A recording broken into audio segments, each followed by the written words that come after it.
Hey everybody, Mark Herman, aka LA Bengals fan on most of the major platforms, and I am joined here as always with my partner in crime, Sam Schneider, and this is another episode of Juggle Talk. Hey, Ooh, here we yeah, Who Day. go. Who So Day? here you go. So we are taking on the Packers this week. This is our Packer preview, and we will go through and do what we always do, talking about the things we're feeling good about, things we're not feeling good about. And before we'll cover a little bit of news, not a lot. Ricardo Allen's coming back, so we're going to get another healthy horse in the stable on defense. So that's good news. That's the only piece of news I have. Do you have anything other than Mixon being day to day? And we're going to go through the injury because that's Sure. not Yeah, feeling good stuff. But I think any other news? I think the one other thing that I should mention is that our affinity for people named Mike Thomas has grown as we signed the safety formerly of numerous teams. I think it's eighth year safety named Mike Thomas. We're just adding depth. I have no idea if he'll be active or anything. I think most Bengal fans immediately kind of, have the gut reaction of, well, maybe Bates isn't okay if Yeah. we're signing safeties. And I don't think that's the case. But we're talking about a guy that's been to the Pro Bowl and he's 8 years in the league. Hey, what's wrong with adding another Hey, veteran? he's got to be better than Eli Apple. I mean, I regardless of mean, what he's doing. you know, I I'm mean, I I'm okay. I got no problem adding another safety because frankly, besides Allen and besides Brandon Wilson, who didn't play hardly any safety last week because he was running all the kicks back, or Right, I'm sorry, wasn't able to run the kicks back because he was playing safety. right. I was like, who else is there at that position? So nothing wrong with depth. I'm okay with it, and it's just ultra Mike Thomas. We signed one. I was like, yeah, other Mike Thomas. Now we signed another one. Now we got two other Mike Well, Thomases. we had that thing going with the Tylers too. We had Tyler Croft, Tyler Eifert.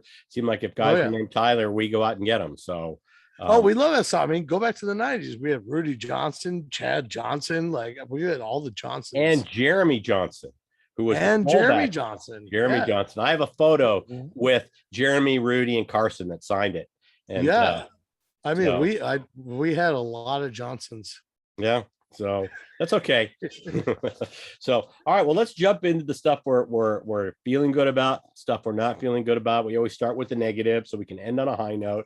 I'll start right off. I don't feel good about Aaron Rodgers. I mean, he's a great quarterback. This is a future Hall of Famer.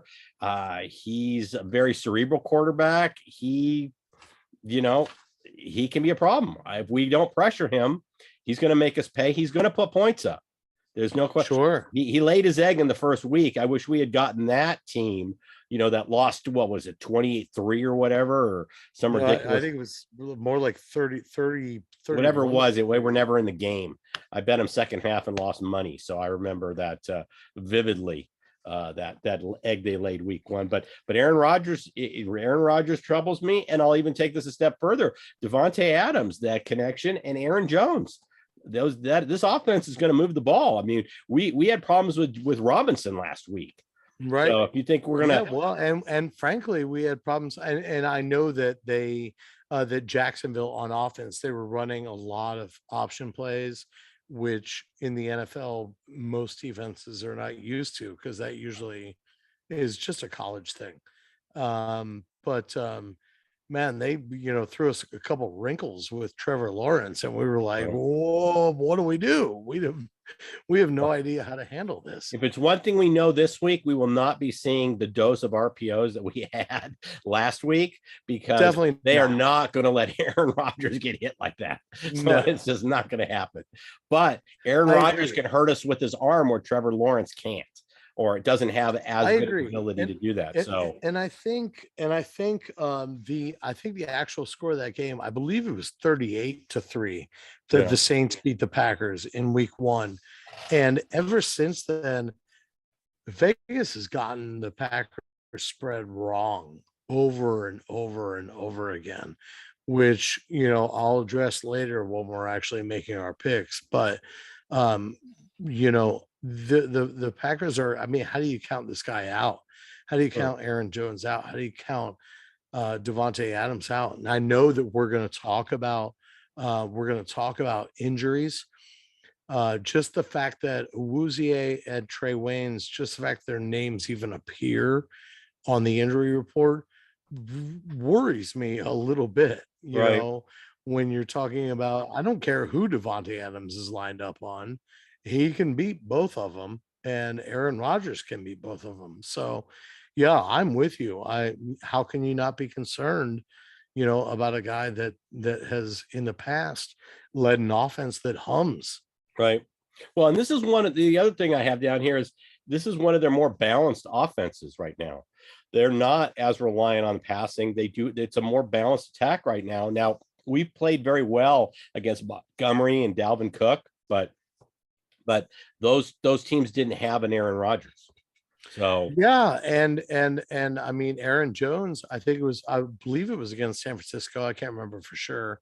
But they, everybody was like, well, is Green Bay ready to go or not? And then Aaron Rodgers turns around and catches 3 touchdowns. I think all 3 of them were out of the backfield. yeah, oh no, that was Aaron Um, Jones. Yeah, he had 4 TDs I think in that game. yeah, Yeah. I mean, So yeah, looked really really good, yeah, and that's frightening. And he's a bruiser too. Everybody thinks about Aaron Jones as being more of a scat back. He's not. He's no. a bruiser. He can He'll go up run the between the middle. tackles, and we showed last week without Bates that we're vulnerable up the middle. I mean, we thought that was the strength of our defense, and James Robinson just ran it right down our throats. He We hadn't given gashed up. us. We hadn't given up. I think 70 yards was what we were averaging for the game. We gave up 68 first quarter rushing yards to James Robinson. So it was definitely a problem last week. So that concerns me. Jalen Smith, do we know if he's going to play this week? I know they picked him up from Dallas. I'm hoping he doesn't, but he would add another linebacker on their defense. I actually don't. I don't know at all. I know way more about our injury report than I do theirs. I just know that Green Bay, for the first time in a long time, is actually pretty deep, Right, both on offense and on defense. And while I say that, I'll also mention, regardless of Aaron Jones is going to run up the middle. I'm a little more concerned about AJ Dillon, right, because Dillon catching balls out of the backfield could really give us some serious issues. right.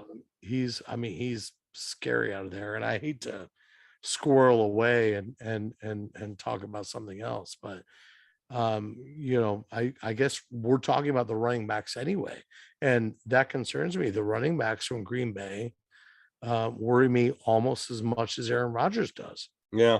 And like I said, they're balanced. And Jalen Smith is leaving Dallas. He was cut because they couldn't work out a trade. He's leaving Dallas with a chip on his shoulder. This was a team captain on defense, Micah Parsons, and then they have another rookie. I can't remember his name, but who's going to be stepping in and into those two linebacker spots.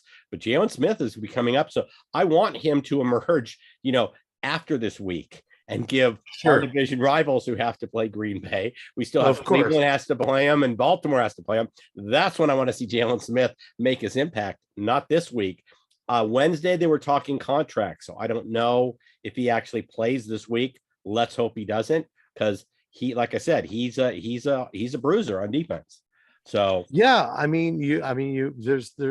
there's no denying it. And Green Bay, it has historically had a really bad defense and a great offense that made up for it. And that's not quite the case this year. no, I'm not saying that their defense is excellent, but we keep talking about Rodgers and Aaron Jones and everything. Man, their overall rank is 24th in the NFL in total offense. They are 24th in pass. They're 24th in rushing. They're 24th overall. And that's kind of a shocking stat, well, but because you but don't but you have the feel that way. 33 And a games lot of figured that in. is, well, yeah, and yeah, I agree. And a lot of that is skewed, by them getting just the tar beat out of them against New Orleans in week one. Right. But still, I mean, it doesn't change what they did against San Francisco and what No. they did in other games this season. So, they, offensively, they could be stopped. Right. But my whole point is that their defense could actually step up. Right. And then the last thing I have is Mixon being day to day, and we're going to go to the injury report here. Mixon didn't practice. Hopkins didn't practice. I didn't know Hopkins was hurt, and he hasn't practiced either day. So that brings up a question on our offensive line. Ciafilu didn't practice, but we've gone the last 2 weeks without him and only given up one sack.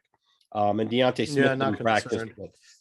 But the Trey Hopkins concerns me, and the Joe Mixon, obviously we might not have him. Now I'm wearing a Giovanni Bernard jersey because maybe we'll see a little more Chris Evans, maybe Perrine steps up this week. I'm the least of all our injury concerns. I'm least concerned about Mixon. I want him in the game, but if he needs the week to rest, we have other horses in the stable to get through this week, and Burrow can throw the ball more because I think we're going to have a Higgins back. So, but on our injury front, that's my biggest concern is Hopkins and Mixon.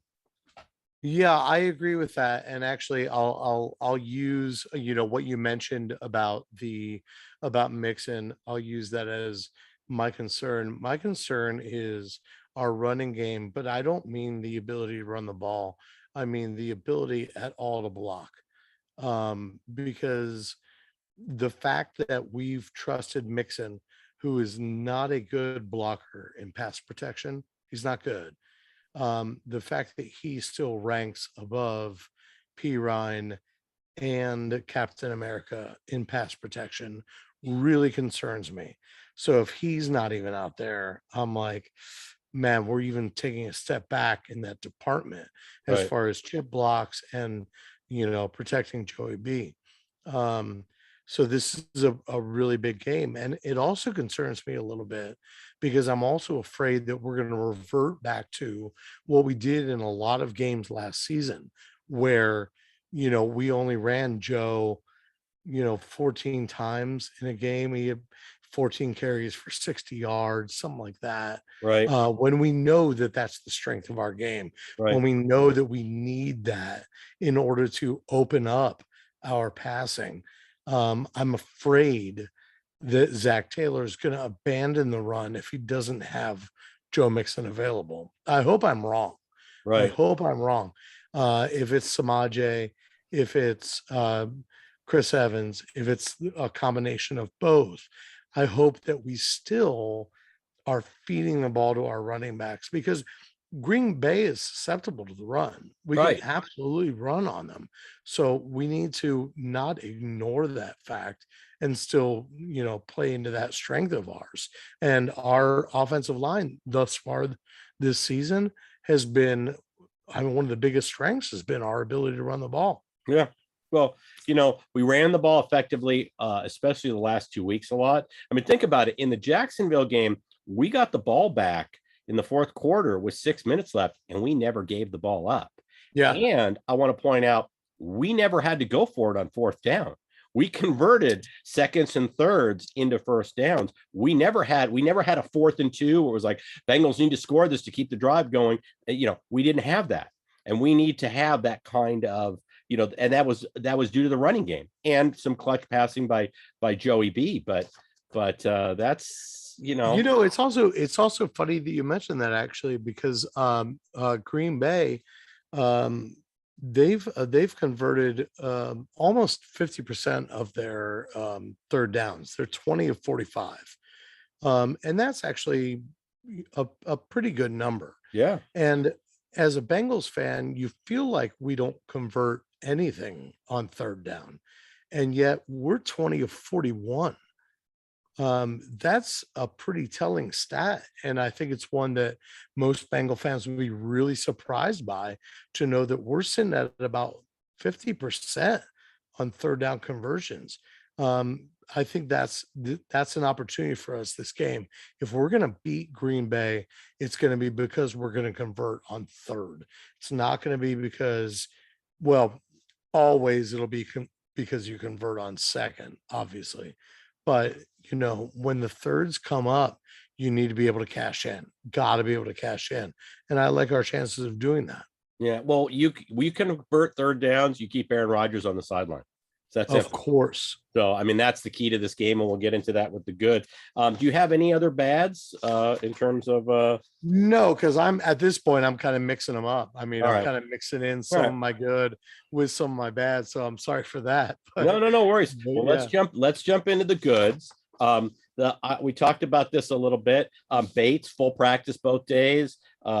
Awuzie Huge. limited practice both days. I just think they're kind of saving them for Sunday. And T. Higgins limited practice both days. I think we get all three guys back this week. That's big. You saw our defense take a step back without Bates out there. So we need Yeah, Bates he out. has to be in there. Yeah. He has to be.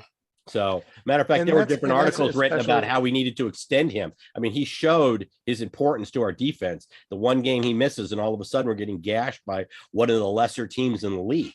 So, Well, yeah. And Mark, you and I have talked about this, not on a video, but it's you got a team that's going to spend an entire offseason talking about their safety being the best safety in the league, and then not pulling off the extension.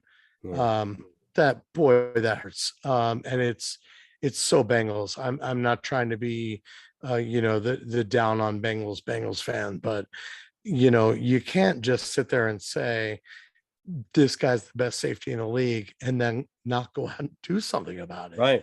When you were waiting for the and- Jamal Adams extension, and then you got it, so you saw what the market was. And if you're going to have to franchise him next year, work that money into the guarantee, because you're going to spend it next year anyway. So that's going to be 2/3 or 3/4 of your guarantee will be the franchise tag.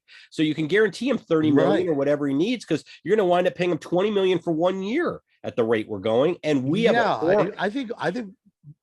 I think we spoke about this. I'm pretty sure that most Bengal fans would agree with me when I say, as far as I'm concerned, you sit across the table from Jesse Bates and you just push a blank check across the table and say, just fill it out and let's do that. right. Because otherwise, why would you talk about him the way you just did Right. in the entire offseason? Regardless of that, it's a big deal to have Jesse out there. I know Vaughn is more of the run stopper, but Jesse is too. That's why they're safeties. But yeah, I think it's a huge deal to have Jesse back for this game, especially against Aaron Rodgers, Davante Adams. You need that extra help over the top. This is a big Jesse Bates game. Yes. And we'll have more of them, but this is a really big one based on the way we're playing right now. I wanted to jump right into, if you don't mind, one of my goods. I'm feeling really good about the offensive line and the way that they're playing. I don't have, I'm surprised as you are about Trey Hopkins not practicing. I did not know that he was injured. I'm a little curious about seeing what Trey Hill has, because I assume that he would start at center if Hopkins is not ready to go. Right. But moreover, Riley Reef and Jonah Williams are ranked both in the top 10 of PFF. Can you believe it? It's almost absurd that you're like, yeah, we have two offensive tackles ranked in the top 10 on Pro Football Focus. And I know that's not the be all end all. I've bitched about Pro Football Focus plenty of times, but regardless, it means they're playing well enough that, it deserves notice. And Green Bay, they've got the same number of sacks as we do through 4 games, which is 11. So it's not like they're destroying the quarterback or anything. So I like the chances of Burrow having a clean pocket the way he did last Thursday. Thanks mostly in part to those 2 tackles and Jackson Carman actually playing well. Right. I feel really good. I can't believe I'm saying this. I feel really good about our offensive line Well, they right gave up now. 10 sacks in the first two games, and they only given up one in the last 2 week games. Yeah. So, we gave up none in Pittsburgh and then one last week to Jacksonville. So, it's like I said, When you talk they're about, trending in the right direction. yeah, and you talk about Trey Hopkins being banged up, and of course you don't want a starter to be out, but at the same time, he's shown a lot of rust since coming back from his injury. So I don't know how much worse could Trey Hill or someone else be. Well, we'll see. Uh, Hopkins may play. That's why we might not have heard anything. And it's a knee, so they right, might and just that's be and resting that's him. and that's fine. I'm certainly not wishing for him not to play. I Right. want my starter in the game, but even if he doesn't, it really doesn't move me in a certain way that I'm like, oh no, we're in deep trouble without Hopkins. Right. You know what I mean? Right. So the other thing I have, Jari Alexander is their top cornerback, the Packers, and he's Yeah. probably not going to play this week. He does not appear on their injury report, which I was surprised because if you check my Twitter feed, I mean, I tweeted something out yesterday that said he tweaked his shoulder against Pittsburgh, and he's probably not playing. So he's not listed on their injury report, but I think he's out this week. So that definitely helps Burrow. I mean, when they're losing their top corner and the possibility we might not have Mixon, but we're getting Higgins back, that brings all our starting receivers into play, and somebody's going to be open. So Yeah, I mean, it's all a maybe, of course. You hate seeing all the people be questionable on the report. So I'm not ready to say Higgins for sure is going to be there, but certainly hope he's going to. yeah, Um, but but I agree with you. I mean, Jair Alexander is a huge player, and he's a huge part of that right, defense. And their defense is not amazing anyway. I mean, I know I said it's better than we'd expected to be, but it's not outstanding. It's not like Green Bay. They're not game wreckers right, on that side of the ball or anything. I it's really interesting. If you go down for anybody that wants to look, just go down, just look up team stats, look up Bengals team stats, look at Green Bay team stats, and what you're going to see are mirror images. And it makes sense because we're both 3-1. That all adds up. As a Cincinnati fan, you tend to believe that the other team is going to be way better. I don't know that's necessarily the case here. When you look at the stats up and down, they haven't played many teams that are that much better than who we have played.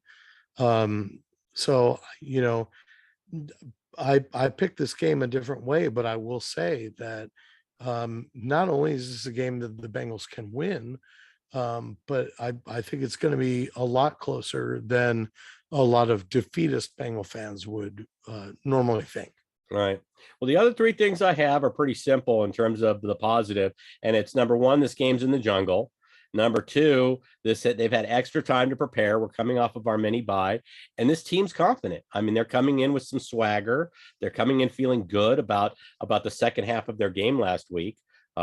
So those are all three positives coming into this week. If they want to show the league and really raise some eyebrows, beat the Packers at home this week. Go to 4-1 by giving Aaron Rodgers a loss, and I think we already have people who are starting to believe in Cincinnati, and you see it in the mainstream media saying, yeah, they're for real. They're a legit AFC North contender. You want to continue that conversation, win this week. So, I agree with that. And I think it's worth noting that, we've had a lot of near misses on defense as far as rushing the quarterback. We should have taken down Trevor Lawrence a number of times on Thursday, and we didn't. We should have taken down Roethlisberger more times than we did, and we didn't. But we were almost there. And I know almost only counts in horseshoes and hand grenades, but we're right there. right, So it stands to reason. It stands to reason that we're going to start getting more hands on the quarterback. And Green Bay, their offensive line is capable, but it's nothing to write home about either. So I think if you're a Bengals fan and you want to see us win the game, and you believe we can win this game, I think the first thing you have to look at is that defensive line. You have to look at Hendrickson. You have to look at Hubbard maybe taking down his first guy this year. You got to look at BJ Hill and DJ Reader and say, you know what? When I name off those names, we have a really good defensive line. Yes. And I think this is one of the weeks where we get an opportunity, especially with the layoff and the extra time to practice, that we could actually put it all together and get Aaron Rodgers in the grass, a number of times. Yeah. All right. Well, with that, why don't you give us your prediction? You don't want to hear it. I know. Well, I actually read it already in your article, so I know where you're going here. And so go ahead and give us your prediction, and then I don't even know. I don't even know if I remember the score that I said. It was 31-20. I thought it was 31-20. Yeah. Yeah. That's my pick. And for anybody out there that hasn't read my picks on primetimesportstalk.com, I'll throw them in the comments if you want to hear about me or see my picks from the other games, because you want to give me some redemption after this one. My only argument is that we're still the fourth youngest team in the league. We still have a long way to go. For a long time, when we started the season, a lot of us were talking about winning 7 or 8 games. Well, if you pick your team to win 7 or 8 games, that means you're not counting on winning a game against Green Bay. I don't care if it's at home. I don't care if it's anywhere else. I am a fan. I am a homer, and I will be at the game on Sunday. Yes. And Mark and I will be recording our recap after that. Yeah, we'll be a little later on the recap because you're going to be at the game, but you're going to get the first person account of that's right at the game. That's right. And I can't wait to be there. And you best believe I'm a football fan. I'll be there screaming my tail off. And I hope that my pick is wrong, but I did pick Green Bay 31-20, thinking that we come close, but no cigar, and that they'll score one late to make it look further apart than it actually is. I think it looks more than a 3 or 4. It looks more like a 3 or 4 point game. And they tack on a touchdown at the end. That's garbage time for the winner. So I'm not happy about it. I'm not happy saying about it. And I sure hope I'm wrong, Bengal fans. All right. Well, I'm going to be the cup half full guy, but I'm going to qualify it. I think the Bengals win this thing. I'm going to go 31-28. I really do see this as a back and forth game the whole way. I think each team kind of answers scores, and I think it's going to be a very balanced game, a very close game. We're going to need to be very disciplined. Okay. And when I say that, I mean, no stupid penalties. I don't want any taunting penalties. I don't want, and no free plays for Aaron Rodgers. The guy makes major hay by doing the hard count, drawing you off sides, getting the free play, and then chucking it 50 yards and getting a pass interference or completion. So we can't give him free plays. We have to play very disciplined. And we're going to, like I said earlier, need to show the kind of offense we showed in the second half, and more so in the last drive of the game, where we got the ball with 6 minutes left and never gave it back and never had to go for it on 4th down. We are going to have that kind of game where we just methodically keep Rodgers on the sideline and we just move the ball on long ball control drives. And that's why the Bengals 31-28 this week. I could not agree more. And I agree with you on the penalties. We need no false starts and we need no offsides.